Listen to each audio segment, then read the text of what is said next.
et bienvenue dans cette nouvelle vidéo de cuisine père-fille. Aujourd'hui, une recette de saison. Qu'est-ce qu'on va faire, Jean-Louis? Une galette. Tiens, oui, c'est vrai, c'est la saison, une bonne galette. Mais on va pas se contenter d'une galette des rois toute simple. On va la twister un petit peu avec un côté plus festif. Alors on va ajouter quoi sur cette galette? On va rajouter des poires qu'on va caraméliser, un petit peu de pralin. On reste sur quand même de la frangipane, puisque c'est quand même une bonne base. Et puis le tout, ça sera une recette qui sera prête en 10 minutes avec une cuisson de 30 minutes. Vous allez voir, c'est vraiment hyper facile. On a juste à mélanger tous les ingrédients et hop, c'est déjà fait. On rajoute juste les petites compotées de poire, mais vous allez voir, c'est vraiment pas compliqué. T'as oublié une chose quand même, c'est que la pâte, effectivement, la pâte, on l'achète toute bah faite. oui. Voilà, on achète la pâte feuilletée toute faite. Bon, si vous voulez vous lancer dans la pâte feuilletée, c'est pas le même timing, mais vous pouvez, il n'y a pas de souci. Nous, on a visé quand même la simplicité, et puis c'est aussi bon. On a pris de la pâte feuilletée puis un beurre. On va commencer d'abord par faire la purée de poire, la compotée de poire, parce que c'est ce qui va prendre le plus de temps. Alors voilà, donc on arrive pour faire la compotée de poire, et vous voyez, en fait, donc on l'a déjà coupé en petits dés. C'est de la pâte de conférence, en fait, qui se tient quand même pas mal, comme poire, qui est pas trop sucrée. Donc là, on fait fondre le beurre, et on va rajouter petit à petit les poires. Voilà, ça va être super comme ça. Ok, donc pendant que ça cuit, on va pouvoir faire la préparation. Bah papa, si tu veux, je te laisse faire verser quoi, alors? on va mélanger d'abord le beurre qu'on a fait fondre un petit peu au micro-ondes, sinon vous le sortez quelques heures avant le temps qu'il soit assez mou. Du coup là, on va mélanger le beurre avec le sucre d'abord. Oui, d'accord. Donc il faut un fouet pour que ça blanchisse, si je me souviens bien. Dans mes souvenirs, c'est ça, la pâtisserie. Ah, oui. On blanchit toujours le sucre avec le beurre. Le sucre s'est très bien incorporé avec le beurre. Okay. Voilà, on a comme une pommade. Bah là, on peut rajouter du coup, pour l'instant, un œuf. Un œuf, d'accord. Et après, on va rajouter toutes les poudres. Alors, on verra. L'œuf, on le rajoute entier ou est-ce ouais, qu'il faut on le séparer? rajoute entier. D'accord.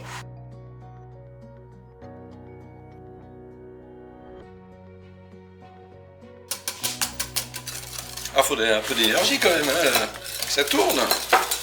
Donc là, papa, tu peux rajouter Un petit poudres. peu. J'en mets un petit peu de poudre. Ouais, tu peux tout mettre, hein, Tout on va mettre. tout mettre.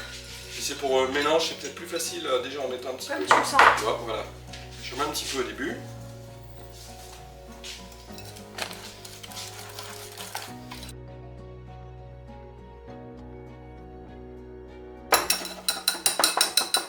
Je continue avec la spatule en rajoutant le pralin et l'autre œuf. On va rajouter un œuf pour que ça soit un peu plus moelleux. Alors, je rajoute le pralin. Toutes les quantités seront du coup dans la description de la recette, hein, pour pas alourdir la vidéo. D'accord. Là, je reprends le fouet, c'est plus facile.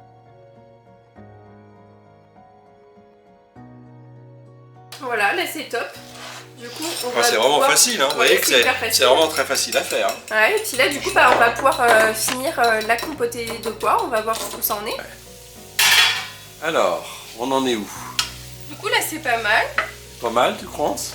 Ouais, on va laisser encore un petit 5 peu minutes. encore, hein, 5 minutes, je 5 pense. minutes. Hop. C'est plus le fait qu'on veut qu'elle soit un peu plus ramollie. Et puis que c'est un petit peu caramélisé rapidement avec le beurre. D'ailleurs, je vais rajouter un peu plus de beurre. Mais je pense que cette poire-là, la poire conférence, c'est un très bon choix. C'est une poire qui se tient mieux.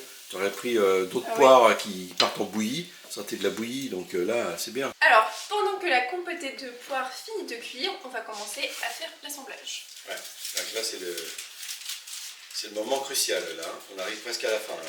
Donc là, sur une plaque de cuisson, comme ça, on va venir étaler une des pâtes et on va préparer la dorure. Donc pour faire la dorure, papa, si tu veux, tu peux le faire. Oui, on va séparer le blanc du jaune et on va rajouter un petit peu d'eau dans le jaune et comme ça on pourra ensuite parsemer sur l'autre pâte feuilletée qui sera dessus pour que ça soit bien doré. Hop là. J'ai de la chance, le jaune s'est pas crevé. Hop, on met une petite cuillère. Avec la cuillère, le jaune, voilà, on le dilue. Et là, je mets un petit peu d'eau. Peut-être un peu trop, c'est pas grave. Non, tu vois, on va pas trop, mais ça va être parfait. C'est parfait. Ça, on le réserve et on va pouvoir dorer avec. Ouais, une cuisine doit être toujours propre. Est-ce que vous voyez bien la pâte hein?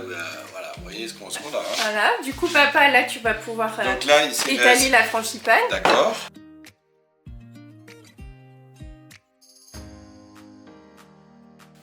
Elle va être prodigieuse notre galette. Prodigieuse. Donc là, je peux en prendre un peu plus sur le bord. Ah oui, oui. Voilà. Tu me dis, hein.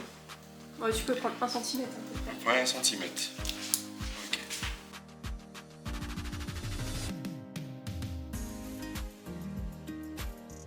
Donc là, c'est parfait. D'accord. On va pouvoir les amener sur la pâte. Et ben c'est parfait. Et ben on y va tout de suite. Donc là, tout est déjà prêt. On a juste à disposer les poires dessus. Oui. On refermera et puis après, on n'aura plus qu'à faire la dorure et les petits dessins si on veut. Donc là, bah, faut y aller gentiment, voilà. Moi, j'ai essayé de répartir au mieux.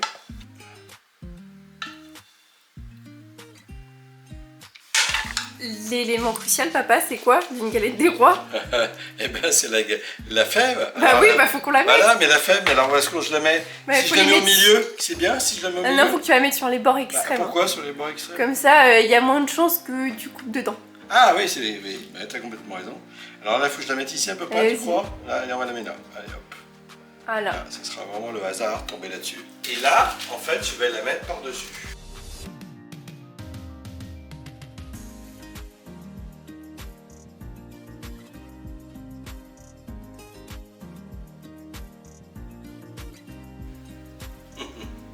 Faire.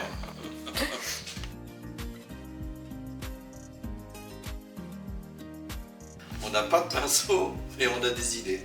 Donc là, en fait, on va faire ça avec une petite cuillère, parce qu'on n'a pas de pinceau.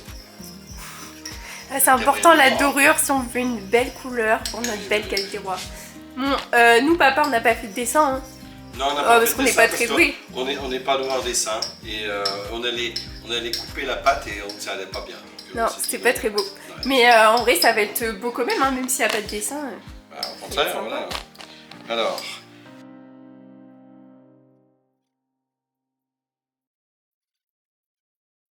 Ah, c'est bon là, comme ça? C'est parfait. Bravo. Bon, bah voilà, c'est fait. On a fini notre galette des rois. Plus qu'à l'enfourner environ 30 minutes dans un four préchauffé à 180 degrés. 180, on va surveiller de toute façon. Et puis c'est déjà terminé. Voilà, alors là c'est le moment crucial pour la galette. Hein. Ça a sonné, le four a sonné. Donc normalement ça doit être cuit. On va regarder. Ah oui, ça paraît très bien. Alors, une belle croûte, hein, vous voyez, elle a une belle croûte. Hein. Oh là là, elle est très belle. Elle est très belle. Ah franchement, elle est belle. Hein. Elle a l'air bien fat.